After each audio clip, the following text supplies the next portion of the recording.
저 전문을 읽으려고 합니다. 전서 후서를 다 읽으려고 했는데 전서 후서 다 읽으면 다음 주부터 안 나오실 것 같아서 오늘은 데살로니가 전서만 우리가 읽으려고 하는데 양이 좀 됩니다. 야고보서보다는 제가 볼 때 한 20% 정도 더 많다, 이렇게 생각을 하시면 되고, 우리가 지금 예배하는 이 시간에 충분히 다 끝낼 수 있을 정도의 분량이라서 제가 설교는 좀 줄이고 될 수 있는 대로 같이 읽고 또 이렇게 나누려고 이렇게 애를 썼습니다. 이제부터 데살로니가 전서 쉽게 읽기를 시작하려고 합니다. 이 유대인들의 핍박으로 베레아에서 아테네로 피신했던 바울은 이 사역에 큰 열매 없이 다시 아테네에서 고린도로 옮겨가고 있었습니다. 이 고린도에서 약 1년 6개월 정도를 사역을 하고 있었는데, 그 사역하는 중에 바울은 이 데살로니가로 편지를 보내게 됩니다. 데살로니가는 바울이 새 안식일, 굳이 따지면 한 3주 정도밖에 되지 않는데 이 3주밖에 사역을 하지 못한 곳이라서 바울에게는 굉장히 아쉬움이 많이 남는 그런 사역지였던 것으로 보여집니다. 물론 3주 이하 더 짧게 지나친 것도 있었습니다. 하지만 데살로니가에서 우리가 성경을 보면서 깨달았던 것이, 바울의 친척이었던 야손이 데살로니가에서 살고 있었고 미약하게나마 교회가 세워진 곳이 바로 데살로니가 지역이었습니다. 베레아는 정말로 밭이 좋았습니다. 그러나 방해꾼들이 너무 많아서 이 사역이 안 되었던 것을 볼 수가 있고, 또 아테네로 옮겨갔더니 거기는 정말로 이 젠틀하고 또 많이 배웠던 사람들이 있었지만 그렇게 논쟁을 하고 변론을 해도 열매가 별로 맺히지 못했던 그런 사역들을 우리가 사도행전을 통해서 살펴보았습니다. 그러니 바울 입장에서는 마게도니아 지역에서 두 번째로 세워진 이 데살로니가 교회에 늘 마음이 가고 관심이 있었던 것으로 보여집니다. 첫 번째 세워졌던 빌립보 교회는 루디아가 있었고 또 간수 가족이 있었습니다. 그러니 그들은 열정적으로 교회를 세우고 있어서 바울이 그렇게 큰 걱정을 할 필요가 없었던 교회고, 더군다나 빌립보 교회는 바울의 후원 교회였습니다. 그러니 바울 입장에서는 빌립보 교회보다는 이 데살로니가 교회가 늘 마음이 갔던 것으로 보여집니다. 이제 데살로니가 전서의 내용을 살펴볼 텐데, 내용을 보시면 알겠지만 그냥 칭찬 일색으로 처음부터 끝까지 기록이 되어 있습니다. 그도 그럴 것이, 데살로니가 교회는 이 바울이 단 3주밖에 사역을 못했지만 딱 교회가 세워졌던 그런 곳이었습니다. 사람으로 따지면 갓 태어난 아이와 같은 신생교회였습니다. 그러니 바울이 편지를 쓸 때는 주로 칭찬의 편지를 썼다, 이렇게 보시면 됩니다. 이러한 칭찬의 편지들은 대개 지시를 하거나 지적을 하는 내용보다는 위로와 격려의 내용들이 많이 있습니다. 그러니 이 편지에서 아주 심오한 교리를 찾으려고 하면 실망을 갖게 됩니다. 주로 위로와 격려의 편지이기 때문에 심오한 교리 내용은 없습니다. 그런데 특징이 하나 있습니다. 이 특징이 뭐냐면, 각 장이 끝나는 거의 뒷부분마다 예수님의 재림에 대한 언급을 계속 던지고 있다는 것입니다. 그렇다면 데살로니가 사람들이 이 재림에 관심이 많이 있었다는 것입니다. 그래서 데살로니가 전서가 총 5장인데 이 5장 내내 1장이 끝날 때, 2장이 끝날 때, 3장이 끝날 때, 4장이 끝날 때 계속해서 재림에 대한 이야기를 하고 있다는 것입니다. 자, 이 정도의 특징을 알고 있으면 우리가 이제 성경을 읽는데 큰 어려움이 없으리라 생각합니다. 이제부터 데살로니가 전서를 우리가 읽어 나가려고 하는데, 첫 스타트는 좀 짧습니다. 데살로니가 전서 1장 1절을 읽어주시기 바랍니다. 바울과 실로아노와 디모데는 하나님 아버지와 주 예수 그리스도 안에 있는 데살로니가인의 교회에 편지하노니 은혜와 평강이 너에게 있을지어다. 아멘. 감사합니다. 이 데살로니가 전서의 발신자가 3명이었습니다.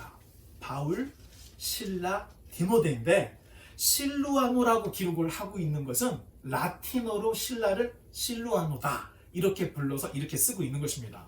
이 바울의 편지에 거의 똑같은 이 서론이 은혜와 평강이 있기를 원하노라, 항상 이렇게 시작을 하는 내용을 볼 수 있는데, 은혜는 주로 헬라인들의 인사 문화이고 평강은 주로 유대인들의 인사 문화였습니다. 그러니 바울이 전도해서 세워진 교회들은 이방 지역에 유대인들 그리고 헬라인들이 섞여 있어서 안부 꼭 이야기할 때는 헬라권과 유대권들이 다 동일하게 들을 수 있는 은혜와 평강이 있을지어다 이렇게 항상 인사를 하고 있습니다. 이제 2절로 7절의 말씀을 읽어주시기 바랍니다.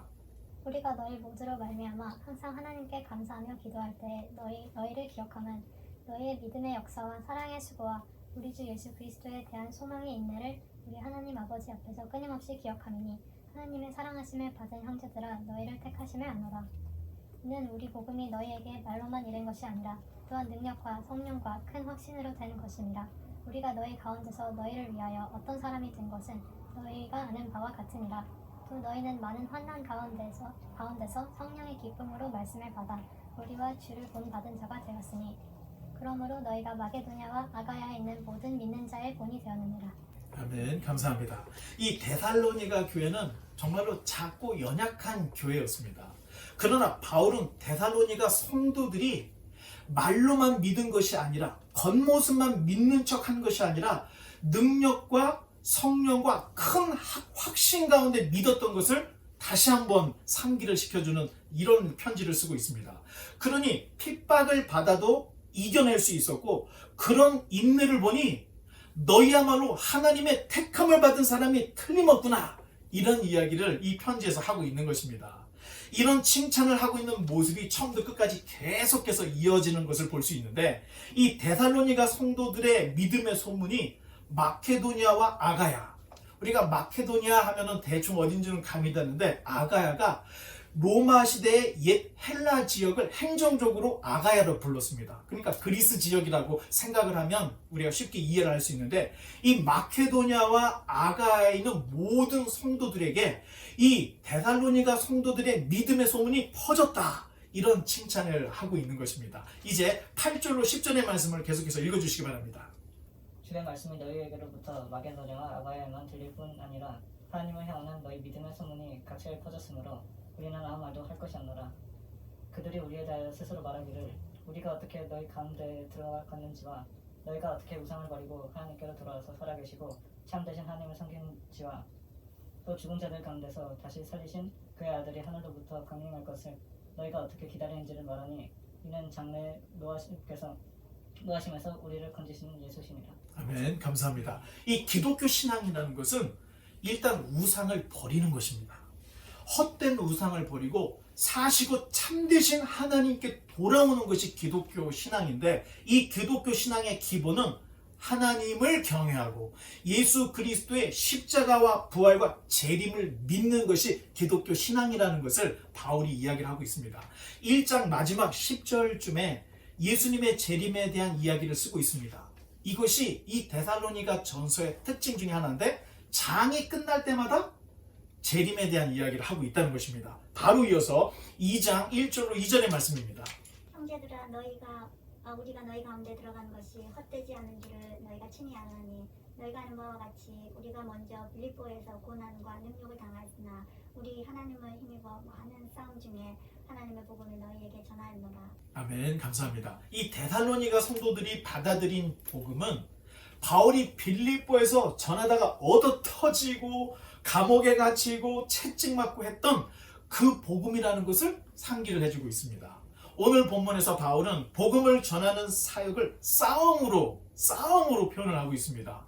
우리가 한번 기억을 해보면 빌립보에서 갑자기 잡혀서 채찍을 맞고 옥에 갇히고 또 나왔는데 바울이 얘기하기를 로마 사람이 우리를 재판도 하지 않고 채찍을 때리고 이제 그냥 가려고 하느냐 해서 많은 이런 논쟁이 있고 논란이 있었던 것을 볼 수가 있는데 그냥 합쳐서 이 바울은 싸움으로 표현을 하고 있습니다.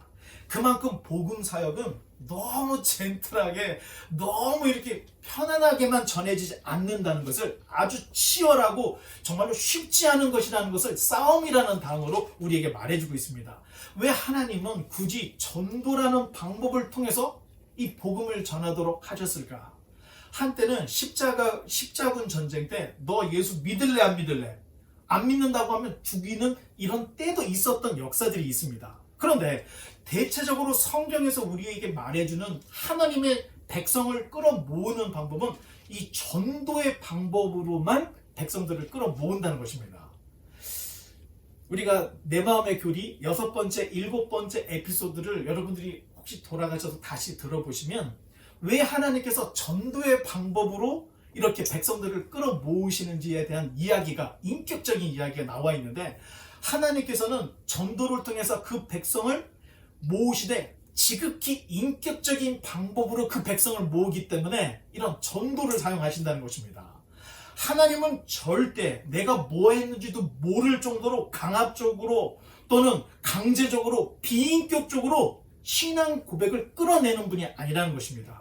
그래서 비효율적으로 보이지만 가장 인격적인 전도라는 방법을 통해서 그 백성을 모으시는데, 복음을 전해서 믿으면 하나님의 백성이 되지만 거부하면 등을 돌리게 되는, 하나님은 이렇게 너 믿을래 안 믿을래, 안 믿으면 죽이고, 이런 하나님이 아니라는 것입니다. 매우 인격적인 방법을 선택하셨다는 것을 바울이 알고 있었기 때문에 복음을 전하다가 두들겨 맞고 채찍에 맞고 감옥에 갇혀도 바울은 언제나 다시 그 복음의 사역을 계속해서 이어나가는 그런 모습들을 볼 수가 있습니다. 이제 3절로 12절의 말씀을 또 읽어주시기 바라는데, 이번에는 제가 한번 봉독을 하겠습니다. 우리의 권면은 간사함이나 부정에서 난 것이 아니요 속임수로 하는 것도 아니라 오직 하나님께 옳게 여기심을 입어 복음을 위탁받았으니 우리가 이와 같이 말함은 사람을 기쁘게 하려 함이 아니요 오직 우리 마음을 감찰하시는 하나님을 기쁘게 하려 함이라. 너희도 알거니와 우리가 아무 때에도 아첨하는 말이나 탐심의 탈을 쓰지 아니한 것을 하나님이 증언하시느니라.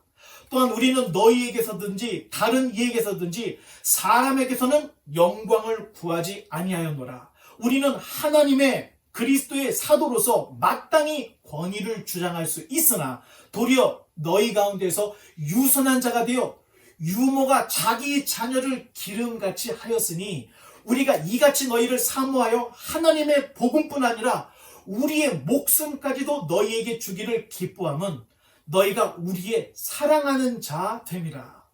형제들아, 우리의 수고와 애쓴 것을 너희가 기억하리니 너희 아무에게도 폐를 끼치지 아니하라고 밤낮으로 일하면서 너희에게 하나님의 복음을 전하였노라. 우리가 너희 믿는 자들을 향하여 어떻게 거룩하고 흠없이 행하였는지에 대하여 너희가 증인이요 하나님도 그러하시도다.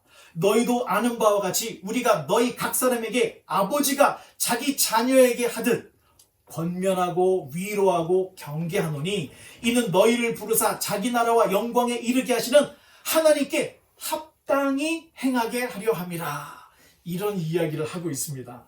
하나님을 향한 사도 바울의 마음가짐을 바울이 쓴 이 데살로니가 전서를 읽으면서 우리도 다 같이 느낄 수가 있습니다.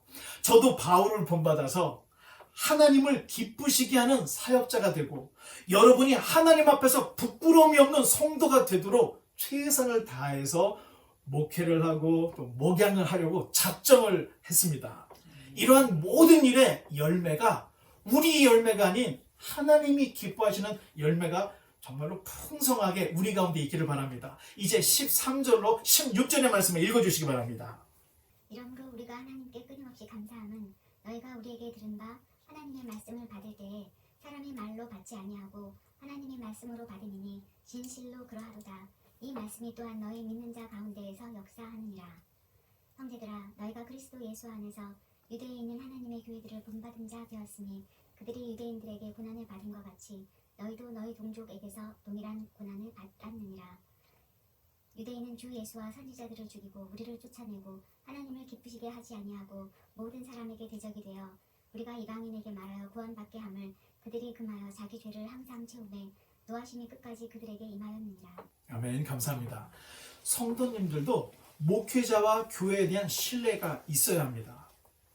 여기 서 있는 사람을 기현이 아빠 이 정도로 생각하시면 사실 아무것도 일어나지 않습니다. 이 데살로니가 성도들은 바울이 전하는 복음을 사람의 교훈, 사람의 말로 받은 것이 아니라 하나님이 바울의 입을 통해서 나에게 주시는 말씀이다, 이렇게 받아들였다는 것입니다.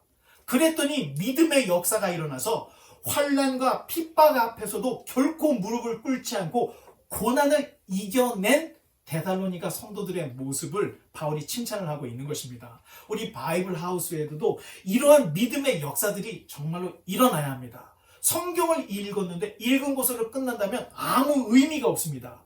읽은 말씀이 우리 심장에 새겨지고 마음 신비에 새겨져서 행동이 바뀌고 삶이 바뀌어서 정말로 그리스도의 본된 모습들이 우리 앞에서 드러나야 진정한 이 사역의 열매들이 있는데, 신앙이 관념화되고 또 탁상 공론으로 끝나면 그건 시간과 세월을 다 버리는 이 정도밖에 되지 않습니다. 이 개종한 유대인 성도들이 예루살렘에 유대교로부터 핍박을 받았던 것처럼 개종한 이방인들도 포기해야 할 것들이 너무나도 많이 있었던 것을 볼 수가 있습니다. 아직까지 네로 황제의 기독교 박해가 시작이 되지는 않았지만 개종한 성도들은 기독교 신앙을 가졌다는 이유만으로도 고난을 받았는데 이 데살로니가 성도들이 이겨냈다는 것입니다. 그들은 오늘날처럼 예수 믿으면 복받고 잘되고 형통합니다, 이런 속임수 때문에 믿은 것이 아니라 예수의 복음이 진리라는 확신 때문에 그들이 위험을 감수하면서까지도 기독교로 개종에 들어왔다, 이것을 칭찬을 하고 있는 것입니다. 이제 17절로 20절입니다. 오늘은 한국말로 배우겠습니다. 형제들아, 우리가 잠시 너희를 떠난 것은 얼굴이요 마음은 아니니 너희 얼굴 보기를 열정으로 더욱 힘썼노라. 그러므로 나 바울을 한 번 두 번 너희에게 가고자 하였으나 사탄이 우리를 막았도다. 우리의 소망이나 기쁨이나 자랑의 면류관이 무엇이냐? 그가 강림하실 때 우리 주 예수 앞에 너희가 아니냐? 너희는 우리의 영광이요 기쁨이니라. 아멘. 감사합니다. 자, 바울은 어떻게든 데살로니가 교회를 방문을 하고 싶었다는 것입니다. 그러나 방문 계획을 세울 때마다 늘 불발이었습니다. 그러니 이렇게까지 데살로니가에 가지 못하는 걸 보니 사탄이 길을 막고 있는 것이구나, 이런 결론을 냈다는 이야기를 전해지고 있습니다. 이제 2장 마지막 19, 20절에서도 예수님의 재림에 대한 언급을 또 하고 있습니다. 이것이 특징이라는 것입니다. 이제 3장으로 넘어가서 1절로 5절의 말씀을 또 읽어주시기 바랍니다. 이러므로 우리가 참다 못하여 우리만 아덴에 머물기를 좋게 생각하고 우리 형제 곧 그리스도의 복음을 전하는 하나님의 일꾼인 디모데를 보내노니 이는 너희를 굳건하게 하고 너희 믿음에 대하여 위로하므로 아무도 이 여러 환난 중에 흔들리지 않게 하려 함이라. 우리가 이것을 위하여 세움받은 줄을 너희가 친히 알리라. 우리가 너희와 함께 있을 때에 장차 받을 환난을 너희에게 미리 말하였는데 과연 그렇게 된 것을 너희가 아느니라. 이러므로 나도 참다 못하여 너희 믿음을 알기 위하여 그를 보내었노니 이는 혹 시험하는 자가 너희를 시험하여 우리 수고를 헛되게 할까 함이니. 아멘. 감사합니다. 사도행전 18장 11절에서 이렇게 데살로니가 전서로 건너온 이유가 여기에 있습니다. 이미 사도행전 17장, 18장을 읽어보신 분들은 이 데살로니가 전서 지금 읽었던 이 3장에 그때 그 일이 있었지, 딱 연결을 할 수가 있습니다. 그런데 데살로니가 전서 3장 지금 읽었던 본문에서는 사도행전에서 보이지 않던 비하인드 스토리가 묻어 있습니다. 사도행전에 의하면 바울은 베레아에서 실라와 디모데를 남겨놓고 아테네로 피했다고 전해지고 있습니다. 그리고 바울은 아테네에서 아레오바고에서 연설을 하고 고린도로 다시 이동을 합니다. 그런데 오늘 본문에 바울이 아테네에서 이미 디모데를 만났고 이 디모데를 자기가 갈 수 없는 이 데살로니가로 보냈다는 이야기를 하고 있다는 것입니다. 사도행전에서는 이 아테네에 있었던 이 일들을 그냥 건너뛰고 이야기를 한 것으로 보여집니다. 다시 정리를 잠깐 해드리면 바울이 데살로니가에서 이 베레아로, 또 베레아에서 아테네로 갔고 아테네에서 고린도로 갔는데 사도행전은 이 고린도에서 바울과 시라를 만난 얘기만 기록을 하고 있습니다. 그런데 데살로니가 전서 3장 지금 본문에서는 이 아테네에서 이미 바울과 실라를 만났다는 것입니다. 그런데 바울이 아테네에서 바울과 실라를 같이 보냈는지 아니면 디모데만 보냈는지는 모르겠지만 디모데를 데살로니가 가서 거기에서 상황이 어떤지 좀 보고 오라, 그렇게 했던 내용이 사도행전에 없다는 것입니다. 그런데 지금 읽었던 데살로니가 전서 3장에는 그 내용이 있습니다. 그리고 사도행전은 다시 아테네에서 바울이 고린도로 갔는데 고린도에서 바울과 실라, 디모데가 만났고 얘기만 하고 있다는 것입니다. 그러니 우리가 성경을 이렇게 유기적으로 잘 연결해서 읽으면 어떤 사건이 있었고 어떤 일이 빠져 있는지를 우리가 잘 정리를 하면서 읽어 나갈 수가 있다는 것입니다. 이렇게 정리를 해야 성경의 지평이 열려서 성경에 기록되어 있는 상황과 우리가 살고 있는 상황이 똑같다는 것을 연결시킬 수가 있다는 것입니다. 그렇다면 하나님의 음성은 그런 환경 속에서 어떻게 임했는지, 그렇다면 내가 살아가고 있는 이 환경에서 하나님이 요구하시고 원하는 것이 무엇인지를 이 삶 속에서 말씀을 우리가 기억하고 알아낼 수가 있다는 것입니다. 이제 6절로 10절의 말씀을 또 읽어주시기 바랍니다. 지금은 디모데가 너희에게로부터 와서 너희 믿음과 사랑의 기쁜 소식을 우리에게 전하고 또 너희가 항상 우리를 잘 생각하여 우리가 너희를 간절히 보고자 함과 같이 너희도 우리를 간절히 보고자 한다 하니 이러므로 형제들아 우리가 모든 궁핍과 환난 가운데서 너희 믿음으로 말미암아 너희에게 위로를 받아노라. 그러므로 너희가 주 안에 굳게 선즉 우리가 이제 살리라. 우리가 우리 하나님 앞에서 너희로 말미암아 모든 기쁨으로 기뻐하니 너희를 위하여 능히 어떠한 감사로 하나님께 보답할까. 주야로 심히 간구함은 너희의 얼굴을 보고 너희 믿음이 부족한 것을 보충하게 하려 함이라. 아멘. 감사합니다. 혹시 너무 피곤하신 분들은 가서 물 한 잔 드시고 오셔도 됩니다. 자, 6절에 지금 읽었던 이 본문은 고린도에서의 바울의 시점입니다. 그 디모데가 데살로니가를 방문했다가 지금은 고린도로 돌아와서 데살로니가 성도들의 믿음과 사랑과 기쁜 소식을 전해줬다, 이 얘기를 여기서 기록을 하고 있는 것입니다. 이 바울의 관심은 늘 목양에 있었습니다. 자나깨나 바울은 성도들의 믿음이 부족한 것을 채워주려고 애를 썼습니다. 그래서 세워진 교회를 다시 순회하며 돌아가다 보니 전도 여행이 1차, 2차, 3차 여행으로 계속해서 연결이 됐던 것입니다. 부족한 것을 채워주려고 하다가 자기가 갈 수 없을 때는 이렇게 편지를 써서 보내거나 편지도 써서 보내지 못할 때에는 자기 동역자 한 사람을 그곳으로 보내는 이런 내용들을 볼 수가 있는데 11절부터는 바울의 기도의 내용이 기록이 되어 있습니다. 우리 한번 잠도 깰 겸 다 같이 한번 11절로 13절을 한번 같이 읽어보겠습니다. 시작. 하나님 우리 아버지와 우리 주 예수는 우리 길을 너희에게로 갈 수 있게 하시오며 또 주께서 우리가 너희를 사랑함과 같이 너희도 피차간과 모든 사람에 대한 사랑이 더욱 많아 넘치게 하사 너희 마음을 굳건하게 하시고 우리 주 예수께서 그의 모든 성도와 함께 강림하실 때에 하나님 우리 아버지 앞에서 거룩함이 흠이 없게 하시기를 원하노라. 아멘. 이 교회의 성장은 사랑에 달려 있습니다. 우리 신앙의 대상이신 하나님 그분이 사랑이시기 때문에 우리가 성경을 보든 교리를 배우든 기도를 하든 예배를 하든 간에 우리가 사랑하는 만큼 우리가 성장을 하게 된다는 것입니다. 성경을 많이 알아도 사랑을 베풀지 못하고 교리를 많이 알고 있음에도 불구하고 선을 행하지 못한 것은 신앙이 1도 없는 것입니다. 그러니 하나님은 사랑이다, 이렇게 성경이 말해주고 있습니다. 하나님을 진심으로 사랑한다면 내 가족, 내 이웃, 형제, 자매를 진심으로 사랑하게 되어 있습니다. 어찌 보면 예수님께서 율법 전체를 한마디로 요약해 주시기를 하나님 사랑하고 이웃 사랑하는 것, 이것이 율법이다, 이렇게 말씀해 주셨는데 우리가 하나님을 사랑하는 만큼 형제 자매들을 사랑하면 우리의 사랑, 우리의 믿음은 깊은 것이지만 하나님은 사랑하는데 형제 자매들을 사랑하지 못한다면 이것은 하나님 앞에 옳지 못한 모습이고 신앙이 아닐 수도 있다는 것입니다. 바울의 기도는 너희가 서로 사랑하는 공동체가 되기를 바라는 마음으로 이런 기도의 내용을 담고 있습니다. 또 3장 역시 이 3장 마지막 절인 13절쯤에 가서 주님의 재림에 대한 이야기를 또 언급을 하고 있습니다.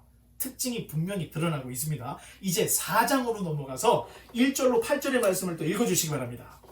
그러므로 형제들아 우리가 끝으로 주 예수 안에서 너희에게 구하고 고면하노니 너희가 마땅히 어떻게 행하며 하나님을 기쁘시게 할 수 있는지를 우리에게 배웠으니 곧 너희가 행하는 바라 더욱 많이 힘쓰라. 우리가 주 예수로 말미암아 너희에게 무슨 명령으로 준 것을 너희가 아느니라. 하나님의 뜻은 이것이니 너희의 거룩함이라. 곧 음란을 버리고 각각 거룩함과 존귀함으로 자기의 아내 대할 줄을 알고 하나님을 모르는 이방인과 같이 생욕을 따르지 말고 이 일에 분수를 넘어서 형제를 해하지 말라. 이는 우리가 너희에게 미리 말하고 증언한 것과 같이 이 모든 일에 주께서 신원하여 주심이라. 하나님이 우리를 부르심은 부정하게 하심이 아니요 거룩하게 하심이니 그러므로 저버리는 자는 사람을 저버림이 아니요 너희에게 그의 성령을 주신 하나님을 저버림이니라. 아멘. 감사합니다. 구원은 철저히 하나님의 은총이기 때문에 구원을 위해서 우리가 특별히 해야 될 내용은 없습니다. 하나님이 은혜로 주시기 때문에 내가 구원받기 위해서 금식을 한다고 한다면 구원이 뭔지를 모르는 겁니다. 내가 구원을 위해서 새벽 제단을 쌓는다면 구원이 뭔지를 정확하게 모르고 하는 것이라는 것입니다. 그런데 한 가지, 이 땅에서의 거룩한 성화를 위해서 우리는 이 땅에서 끊임없이 힘쓰고 노력을 해야 한다는 것입니다.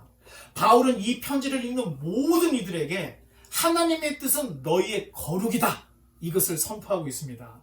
본문에서 사용하는 단어들만 봐도 음란, 자기 아내, 세교, 분수를 넘은 이런 말들은 성적인 타락에 대한 경고를 하고 있습니다. 헬라인들 그리고 로마인들은 성적으로 굉장히 문란했습니다. 그들의 문란함이 그들의 신화에도 그대로 반영이 되어서 그들의 신들은 사람보다 더 난잡했습니다. 로마 시대에 남자들의 평균 수명이 28살이었다는 이런 기록이 있습니다. 전쟁 그리고 먹는 것도 가리지 않고 뭐 다 그냥 잡아먹고 또 이 성적인 문란 때문에 이 성병으로 젊은 사람들이 빨리빨리 죽어서 로마 시대에 그렇게 남편이 없는 사람들이 많았다, 이런 기록들까지도 있는 것을 볼 수가 있습니다. 하나님께서는 은밀히 아무도 모르게 저지르는 그 모든 것들을 반드시 심판하신다는 그런 의미로 바울은 신원한다, 이 말을 쓰고 있습니다. 하나님은 그저 지나치지 않는다는 얘기입니다. 거룩한 삶을 포기하고 세상을 따라가는 것은 하나님을 저버리는 것이다. 그러니 너희도 거룩하라는 것을 바울이 계속해서 강조하고 있습니다. 9절로 12절의 말씀을 또 읽어주시기 바랍니다. 형제 사랑에 관하여는 너희에게 쓸 것이 없으면 너희들 자신이 하나님의 가르치심을 받아 서로 사랑하니라. 너희가 온 마게도냐 모든 형제에 대하여 과연 이것을 행하도다. 형제들아 권하노니 더욱 그렇게 행하고 또 너희에게 명한 것 같이 조용히 자기 일을 하고 너희 손으로 일하기를 힘쓰라. 이는 외인에 대하여 단정히 행하고 또한 아무 궁핍함이 없게 하려 함이라. 환난과 핍박이 올 때 성도들이 할 수 있는 것은 서로 의지하고 사랑하는 것입니다. 고난에 노출되었던 데살로니가 성도들은 어려울 때 흩어지지 않고 더 모이고 서로 사랑을 해서 이 사랑으로 어려움을 극복했다는 것입니다.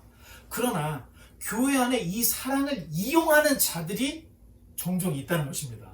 그들은 일하지 않고 도움만 받으려고 궁상을 떠는 자들이다, 이렇게 이야기하고 있습니다. 우리가 다음 주에 볼 고린도 후서를 보면 아예 바울이 그런 게으른 자들을 향해서 일하기 싫거든 먹지도 말라, 이런 이야기를 쓰고 있는 것을 볼 수가 있습니다.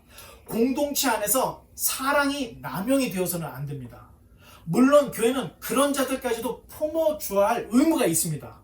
예수님께서 착한 사람들만을 위해서 죽은 것이 아니라 악한 자들, 또 사기치는 사람들, 범죄자들까지도 그들을 구원하기 위해서 십자가에 달려 죽으셨기 때문에 교회는 사람을 가려서 선을 베푸는 것이 아니라 누구에게나 교회는 베풀어야 합니다.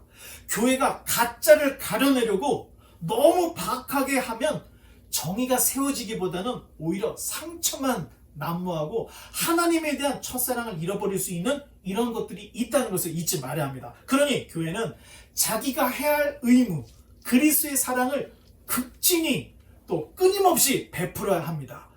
심판은 하나님의 몫이기 때문에 우리가 이 땅에서 심판을 하고 가려내려고 할 필요가 없다는 것입니다. 다 품어주면 하나님이 다 가려서 심판을 하기 때문에 교회와 성도들은 자기 의무에만 충성을 다하고 최선을 다하면 된다. 이런 가르침을 하고 있습니다. 이제 13절로 18절의 말씀을 읽어주시기 바랍니다. 형제들아, 자는 자들에 관하여는 너희가 알지 못함을 우리가 원하지 아니하노니 이는 소망 없는 다른 이와 같이 슬퍼하지 않게 하려 함이라.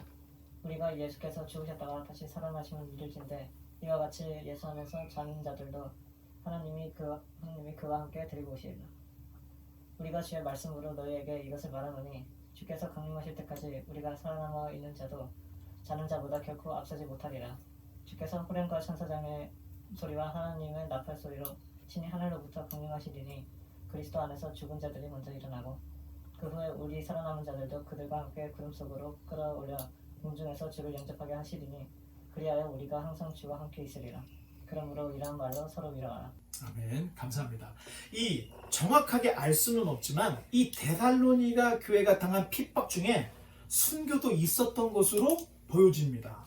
그러니 데살로니가 성도들은 주님이 재림을 하실 때 먼저 죽었던 우리 형제 자매들의 이 억울함과 궁금증이 있었던 것입니다. 이에 대해서 바울은 정확하게 정리를 해줍니다.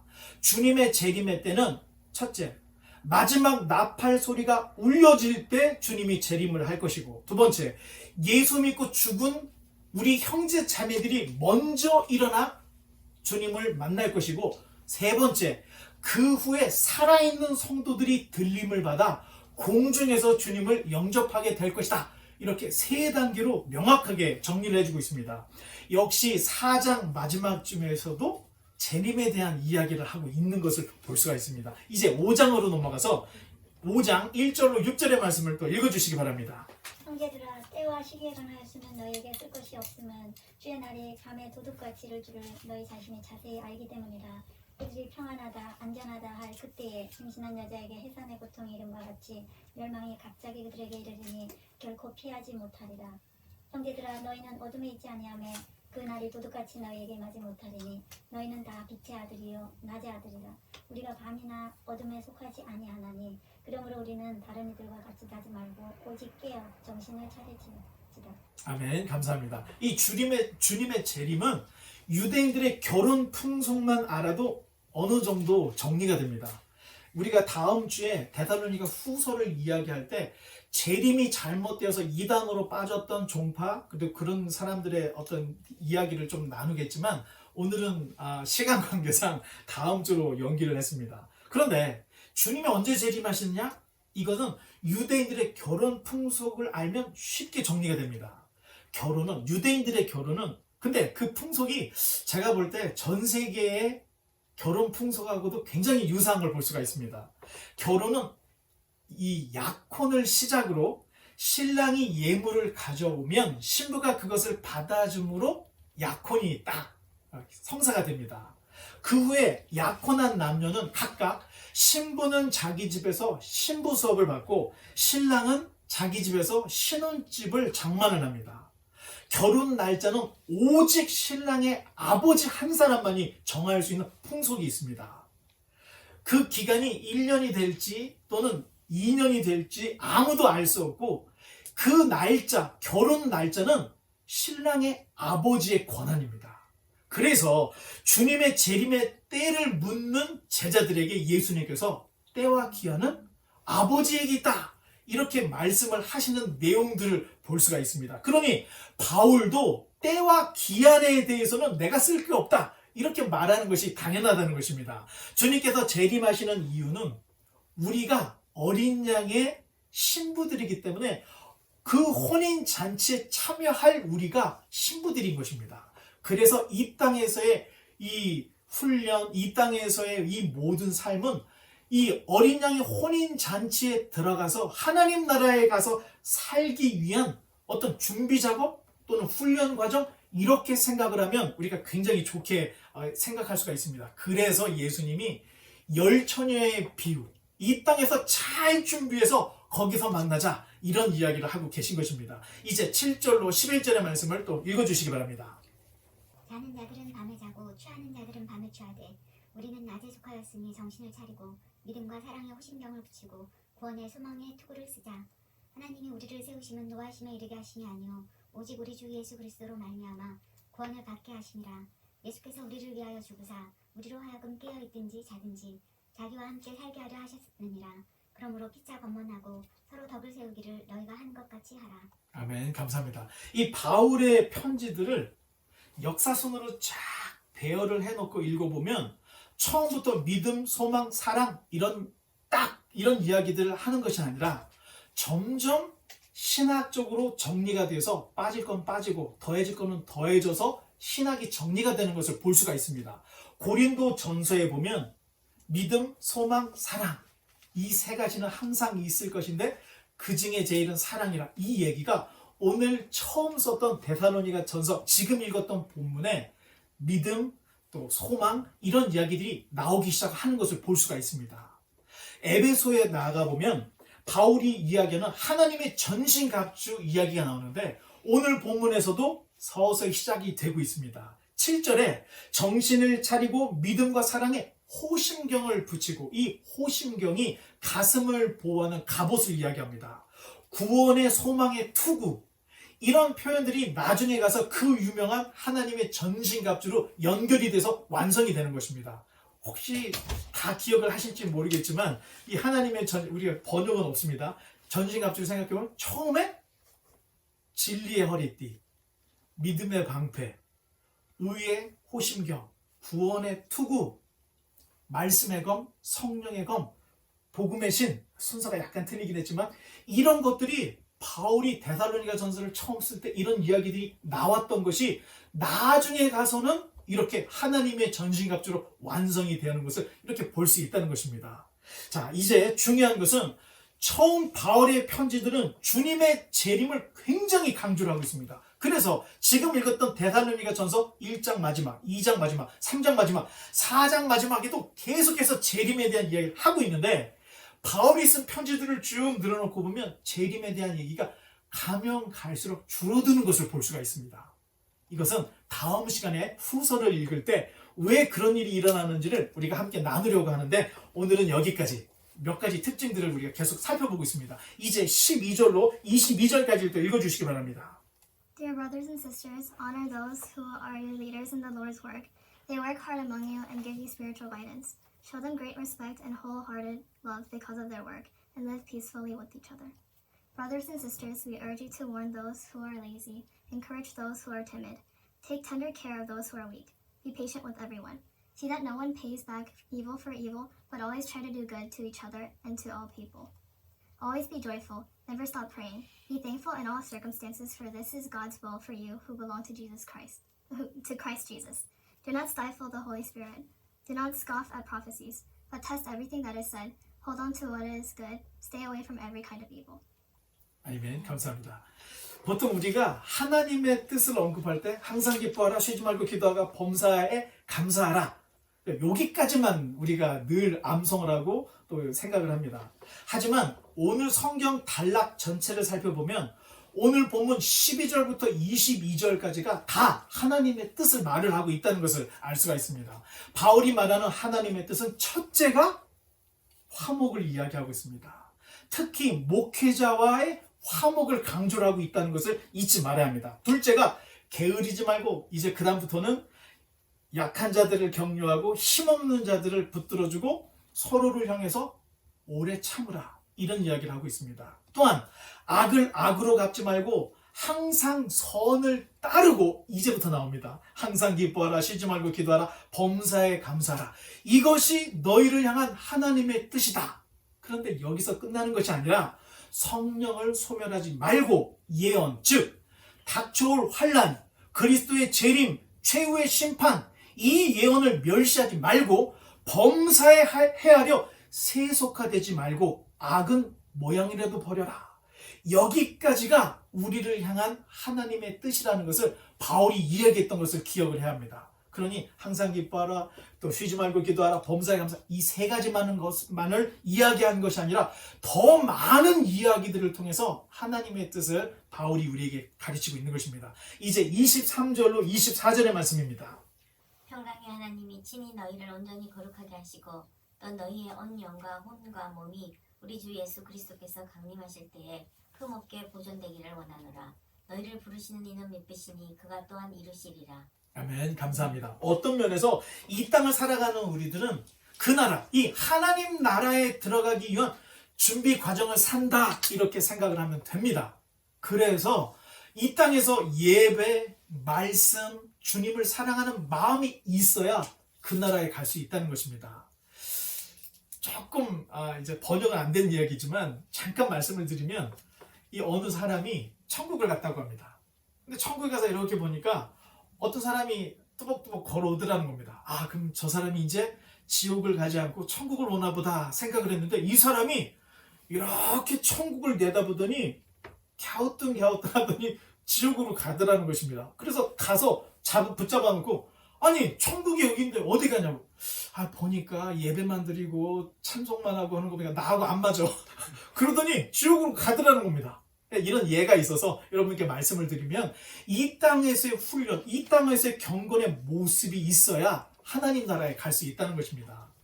영적으로, 정신적으로, 또 몸도 건강하고 건전해야 함을 바울이 이야기하고 있습니다. 우리가 한번 생각해 봐야 할 것은, 몸과 정신이 건강하지 않아도 영적으로 건강할 수 있을까?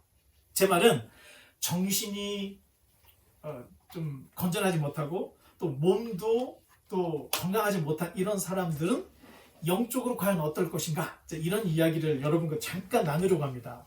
제가 볼 때 그러는 케이스들이 가끔 있습니다.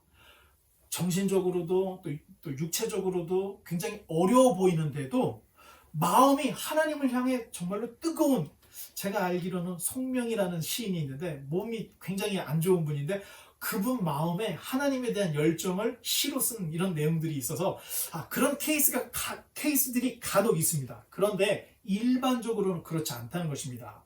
몸의 건강, 정신의 건강의 상태가 영적인 삶과 직결이 된다는 것입니다. 그래서 여러분, 먹는 거, 입는 거, 또 사람을 만나는 거, 이 모든 것들을 우리가 단속하지 않고 가리지 않으면 나도 모르는 사이에 하나님과 멀어질 수 있다. 이런 것들을 생각해서 우리의 삶을 빨리 안정을 시켜야 된다는 겁니다. 일이 없고 또 너무나도 경제적으로 어려우면 하나님을 섬길 수가 없습니다. 미국에 이런 케이스가 있습니다. 너무 일을 많이 해서 주일날 교회 가서 예배 드릴 수 없는 사람도 있습니다. 그러니 우리가 생활에 안정이 있어야 거룩한 삶을 살 수도 있습니다. 또 너무 부유해서 배까지 있으면 이 배 타느라고 교회를 못 오는 사람들이 있다는 겁니다. 적당하게 하나님을 잘 섬길 수 있는 이런 환경과 생활, 이것이 하나님이 우리에게 주는 복 중에 하나가 아닌가, 저는 이렇게 생각합니다. 이제 끝으로 25절로 28절을 또 읽어주시기 바랍니다. 형제들아, 우리를 위하여 기도하라. 거룩하게 입맞춤으로 모든 형제에게 문안하라. 내가 주를 힘입어 너희를 명하노니 모든 형제에게 이 편지를 읽어주라. 우리 주 예수 그리스도의 은혜가 너희에게 있을지어다. 아멘. 초기 기독교의 예배는 회당에서의 예배와 굉장히 유사했습니다. 찬송 부르고 또 기도하고 성경을 읽었는데, 당시의 교회는 구약 성경이 없었기 때문에 사도들이 써준 이 편지들을 예배 중에 읽는 이런 시간들을 가졌습니다. 지금 저희가 이렇게 성경을 읽으려고 하는 것이, 사실 설교는 너무 많이 듣는데 실제적으로 우리가 성경을 읽는 시간이 너무 적고 또 그런 문화가 정착이 되지 않아서 우리가 계속해서 이렇게 성경을 직접 읽어나가는 이런 시간을 가지려고 애를 쓰고 있습니다. 우리 주 예수 그리스도의 은혜가 너에게 있을지어다, 이렇게 함으로 데살로니가 전서의 전문이 맞춰지고 있습니다. 이제 잠시 우리가 함께 이 시간 기도하는 시간을 가지려고 합니다.